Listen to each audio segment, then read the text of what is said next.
দেখাবো পারফেক্ট বাবুর্চি স্টাইলে বিয়ে বাড়ির চিকেন রোস্ট।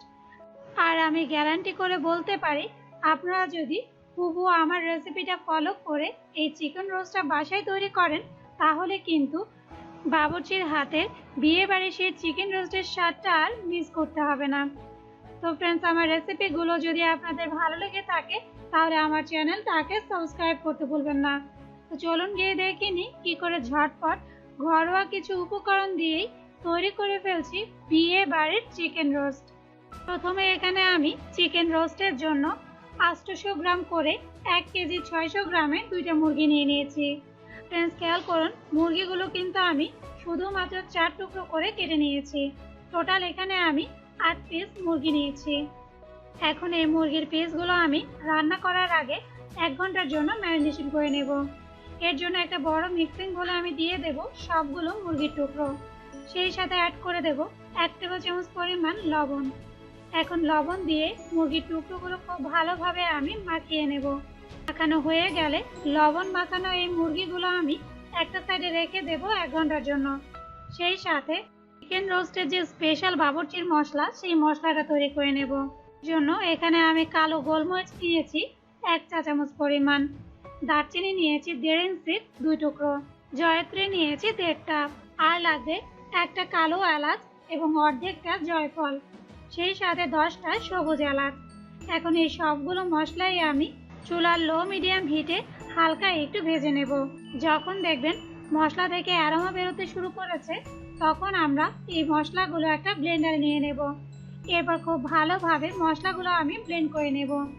দেখুন, সম্পূর্ণ মশলাটাই আমি ভালোভাবে ব্লেন্ড করে নিয়েছি। এরপর একটা চালনি দিয়ে সম্পূর্ণ মশলাটাই চেলে নিলেই কিন্তু তৈরি হয়ে যাবে পারফেক্ট বাবুর্চি স্টাইলে রোস্টের মশলা। এখন এই মশলাটা দিয়েই আমরা চিকেন রোস্টটা তৈরি করব। তবে তার আগে মশলাটা আমি একটা সাইডে রেখে দেব এবং বাবুর্চি স্টাইলের রোস্টের যে ঘন গ্রেভি, সেই গ্রেভির জন্য একটা পেস্ট তৈরি করে নেব। এর জন্য একটা বাটিতে দিয়ে দেব 1/4 কাপ পরিমাণ টক দই। আর ফ্রেন্ডস, এই টক দইটা কিন্তু আমার নিজের ঘরে তৈরি করা। টক দইটা কিভাবে আমি তৈরি করেছি সেই লিঙ্কটা আমি ডেসক্রিপশন বক্সে দিয়ে দেব। সেই সাথে অ্যাড করে দেব 5 টেবিল চামচ পরিমাণ কাজু বাদাম বাটা। ফ্রেন্ডস, অবশ্যই চেষ্টা করবেন রোস্টটা রান্না করার জন্য চীনা বাদাম বা কাঠবাদামটা ব্যবহার না করে কাজু বাদামটাই ব্যবহার করতে। এরপরে এই পেস্টের মধ্যে আমি অ্যাড করে দেব 2 টেবিল চামচ পরিমাণ টমেটো কেচাপ। এখন এই সবগুলো উপকরণ খুব ভালোভাবে আমি মিশিয়ে নেব। এখন এই রোস্টের গ্রেভির পেস্টটা আমি একটা সাইডে সরিয়ে রাখবো। সেই সাথে রোস্টের প্রিপারেশনে চলে যাব। এর জন্য আবারও চুলার মিডিয়াম হিটে একটা প্যানের মধ্যে দিয়ে দেব 1/2 কাপ পরিমাণ সয়াবিন তেল। সেই সাথে অ্যাড করে দেব 1/4 কাপ পরিমাণ ঘি। আর ফ্রেন্ডস, এই ঘিটা কিন্তু আমার নিজের ঘরে তৈরি করা।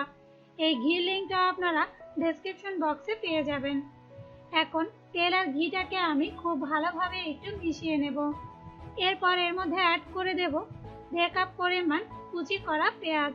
আর ফ্রেন্ডস, একটু খেয়াল করলেই দেখবেন আমি যেহেতু এই পেঁয়াজটা দিয়ে বেরেস্তা করব, তাই পেঁয়াজটা আমি একটু মোটা করে কেটে নিয়েছি, এতে বেরেস্তাটা ভালো হয়। এখন চুলার লো মিডিয়াম হিটে অনবরত নেড়ে চেড়ে সব দিক থেকেই পেঁয়াজটাকে আমি খুব ভালোভাবে ভেজে বেরেস্তা করে নেব। দেখুন, পেঁয়াজের বেরেস্তাটা কিন্তু পারফেক্টলি তৈরি। এখন এই বেরেস্তাগুলো একটা সাইডে রেখে দেব। সেই সাথে যেই তেলে আমরা পেঁয়াজের বেরেস্তাটা করেছি, সেই তেলেই আমি আগে থেকে যে চিকেনটা লবণ দিয়ে ম্যারিনেশন করে রেখেছিলাম, সেই চিকেনটাকে ভেজে নেব। এতে চিকেনের মধ্যে ঘির ফ্লেভারটা খুব ভালোভাবেই ঢুকে যাবে। এখন চিকেনগুলো আমি উল্টে পাল্টে জাস্ট হালকা ব্রাউন কালার করে ভেজে নেব। আর ফ্রেন্ডস, অবশ্যই কিন্তু চিকেনগুলো চুলার মিডিয়াম হিটে ভাজবেন, না হয় চিকেন থেকে কিন্তু পানি ছেড়ে দেওয়ার সম্ভাবনা থাকে। এরপর যখন দেখবেন চিকেনটা হালকা ব্রাউন হয়ে গেছে, তখন এই চিকেনগুলো আমি তেল থেকে তুলে নেব এবং সেম ভাবে বাকি চিকেনের পিসগুলো আমি ভেজে নেব। দেখুন, সবগুলো চিকেনের পিসই আমার ভাজা হয়ে গেছে। এখন আমরা এই চিকেনের পিসগুলো একটা সাইডে রেখে দেব। সেই সাথে রোস্টের মূল প্রিপারেশনে চলে যাব। এখন যেই তেলের মধ্যে আমি চিকেনটা ভেজেছিলাম, সেই তেলের মধ্যে দিয়ে দেব মেজারমেন্ট কাপের 1/2 কাপ পরিমাণ পেঁয়াজ কুচি, আর দিয়ে দেব কিছু আস্ত মশলা। এখানে আমি দারচিনি নিয়েছি 1 ইঞ্চি 2 স্টিক, তারামরি নিয়েছি একটা, এলাচ নিয়েছি 4টা, তেজপাতা নিয়েছি 2টা। এখন এই আস্ত মশলাটা পেঁয়াজের সাথে 1 মিনিট আমি ভেজে নেব। যখন দেখবেন মশলার ফ্লেভারটা বেরোতে শুরু করেছে এবং পেঁয়াজের কালারটাও চেঞ্জ হয়ে পেঁয়াজটা নরম হয়ে গেছে, তখন এর মধ্যে আমি অ্যাড করে দেব মেজারমেন্ট কাপের 1 কাপ পরিমাণ পেঁয়াজ বাটা। সেই সাথে অ্যাড করে দেব 1 টেবিল চামচ পরিমাণ আদা বাটা, 1 চা চামচ রসুন বাটা এবং 1 চা চামচ পোস্ত দানা বাটা।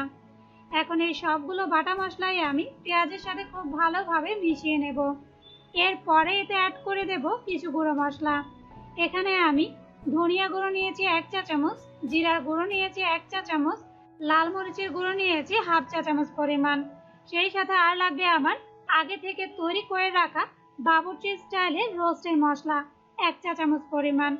আর ফ্রেন্ডস, বাকি যে মশলাটা রয়ে যাবে সেই মশলাটা আপনারা চাইলে একটা এয়ারটাইট বক্সে ঢুকিয়ে সংরক্ষণ করে রেখে দিতে পারেন সর্বোচ্চ 2 মাস পর্যন্ত। এখন এই সবগুলো গুঁড়ো মশলাও আমি বাটা মশলার সাথে খুব ভালোভাবে মিশিয়ে নেব। মেশানো হয়ে গেলে সব শেষে এর মধ্যে অ্যাড করে দেব আগে থেকে রোস্টের গ্রেভিটা ঘন করার জন্য যে পেস্টটা তৈরি করে রেখেছিলাম, সম্পূর্ণ পেস্টটাও আমি এর মধ্যে দিয়ে দেব। এখন এই সবগুলো মশলাই খুব ভালোভাবে নেড়ে চেড়ে মিশিয়ে নেব। মেশানো হয়ে গেলে এর মধ্যে অ্যাড করে দেব 1/4 কাপ পরিমাণ নর্মাল পানি দিয়ে আবারও খুব ভালোভাবে সবগুলো মশলা আর পানিটাও একসাথে মিশিয়ে নেব। এরপর প্যানে ঢাকনা দিয়ে দেব ঘড়ি ধরে 5 মিনিটের জন্য চুলার লো মিডিয়াম হিটে, যেন মশলাটা খুব ভালোভাবে কষানো হয়ে যায়। 5 মিনিট পর দেখুন মশলার উপরে কিন্তু তেল উঠে এসেছে, মানে মশলাটা খুব ভালোভাবে কষানো হয়ে গেছে। এখন এই কষানো মশলার মধ্যে আমি অ্যাড করে দেব আগে থেকে যে চিকেনের পিসগুলো আমি ভেজে রেখেছিলাম সেই চিকেনের পিস। এরপর 8 থেকে 10 মিনিট চিকেনের পিসগুলো আমি মশলার মধ্যে কষিয়ে নেব। যখন দেখবেন মশলার উপরে তেল উঠে এসেছে, তখনই বুঝতে হবে চিকেনগুলো মশলার মধ্যে খুব ভালোভাবে কষানো হয়ে গেছে। এখন এই কষানো চিকেনের মধ্যে আমি অ্যাড করে দেব স্বাদ মতো লবণ, সেই সাথে 8টা আস্ত কাঁচামরিচ। তবে ফ্রেন্ডস, কাঁচামরিচটা আমি একটা নাইফ দিয়ে ঠিক এভাবে কেটে দিয়েছি, এতে রোস্টের মধ্যে কাঁচামরিচের ফ্লেভারটা খুব স্ট্রংভাবে বোঝা যাবে।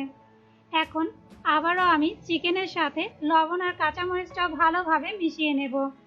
এরপরে এর মধ্যে অ্যাড করে দেব মেজারমেন্ট কাপের 1 কাপ পরিমাণ লিকুইড গরুর দুধ। আর ফ্রেন্ডস, আমরা কিন্তু এই রোস্টটা তৈরি করার জন্য কোনো রকম পানি ব্যবহার করব না, সম্পূর্ণ রোস্টটাই আমি এই দুধের উপরেই রান্না করে নেব। এখন চিকেনের টুকরোগুলো আবারও ভালোভাবে নেড়ে চেড়ে চুলার লো মিডিয়াম হিটে প্যানে ঢাকনা দিয়ে দেব যতক্ষণ না পর্যন্ত চিকেনটা ভালোভাবে সেদ্ধ হচ্ছে। তবে ফ্রেন্ডস, অবশ্যই মাঝখানে 2 থেকে 3 বার ঢাকনা সরিয়ে চিকেনটাকে কিন্তু নেড়ে চেড়ে দেবেন।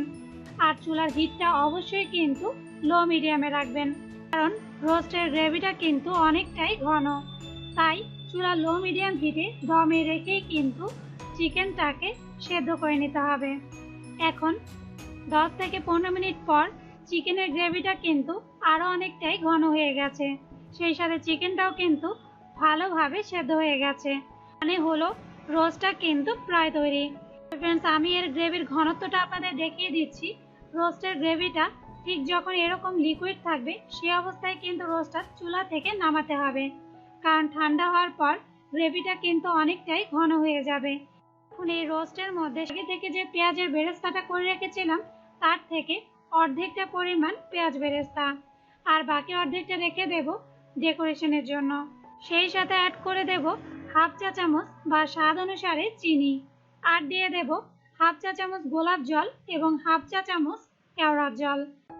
সব শেষে এতে অ্যাড করে দেব 1 টেবিল চামচ পরিমাণ ঘি। এখন এই সবগুলো উপকরণ আবারও খুব ভালোভাবে নেড়ে চেড়ে মিশিয়ে নিলেই কিন্তু তৈরি হয়ে যাবে পারফেক্ট বাবুর্চি স্টাইলের বিয়ে বাড়ির স্বাদের চিকেন রোস্ট। এখন এই রোস্টের প্যানটা আমি চুলা থেকে নামিয়ে নেব এবং ঠান্ডা হওয়ার পর বিয়ে বাড়ির রোস্টের পারফেক্ট থিকনেসটা আপনাদের দেখিয়ে দেব। দেখুন তৈরি হয়ে গেল বিয়ে বাড়ির স্বাদের চিকেন রোস্ট। এখন এই রোস্টের ওপরে আগে থেকে যে বেরেস্তাটা তৈরি করে রেখেছিলাম সেটা ছড়িয়ে দিলেই কিন্তু তৈরি হয়ে যাবে দারুণ মজার বাবুর্চি স্টাইলের বিয়ে বাড়ির চিকেন রোস্ট। তো ফ্রেন্ডস, অবশ্যই কিন্তু এই রোস্ট রেসিপিটা বাসায় ট্রাই করবেন। আর আমাকে কমেন্টস করে জানাবেন আপনাদের কাছে এর স্বাদটা কেমন লেগেছে। সেই সাথে আমার রেসিপিগুলো যদি আপনাদের ভালো লেগে থাকে তাহলে ফ্রেন্ডস এবং ফ্যামিলির সাথে শেয়ার করবেন। আর যারা এখনো আমার চ্যানেলটা সাবস্ক্রাইব করেননি এরকমই সব নতুন রেসিপি দেখতে অবশ্যই আমার চ্যানেলটাকে সাবস্ক্রাইব করবেন। আজ এ পর্যন্তই, আল্লাহ হাফেজ।